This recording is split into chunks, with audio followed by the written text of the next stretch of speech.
Now a new segment we're calling Saving the World. We'll be looking at some of the threats facing the environment and what's being done about them.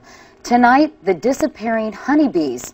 Over the past 6 decades, the number of colonies has fallen from nearly 6 million to fewer than 2.5 million. That's a total loss of 50 billion honeybees.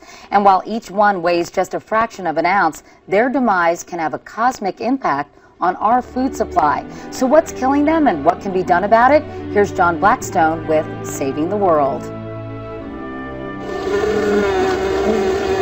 From their buzz to their stingers, bees often inspire fear. And that way it should be just fine. Promise?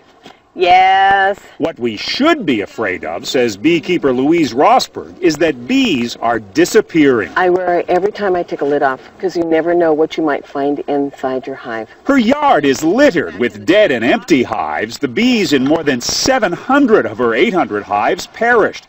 Beekeepers in 35 states have been hit by the die-off. This is an agricultural emergency. Yes, it is. Discovering what's killing the bees is urgent. A national task force analyzing hive samples since February is looking at theories ranging from immune system disorders to global warming and pesticides. At this point, I would say it is still a mystery. We have a lot of leads and a lot of ideas, but nothing concrete at this point. The die-off is focusing attention on the vital importance of bees. To bear fruit, most flowering plants need pollen moved from blossom to blossom. Nothing does that job as effectively as a bee. Pollination by bees produces 30% of our food. Shop for fruit and vegetables, and most of what you see comes from the bees. Pears and apples, avocados, melon, most berries, kiwi fruit.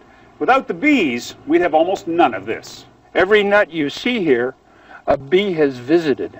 Almond grower Bob West needs tens of thousands of bees brought in by commercial beekeepers to pollinate his orchard. It doesn't take a brain surgeon to figure it out. Without the bees, there's no almonds. While honeybees raised by beekeepers are by far the most important pollinators, they aren't the only ones. Wild bees, like the bumblebee, have a role too.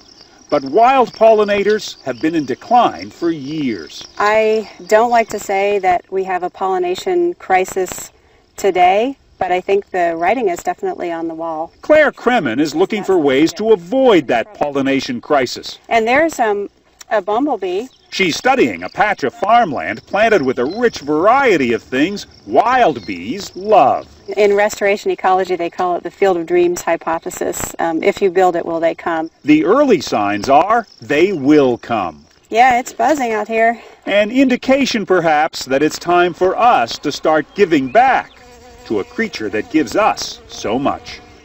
John Blackstone, CBS News, Woodland, California.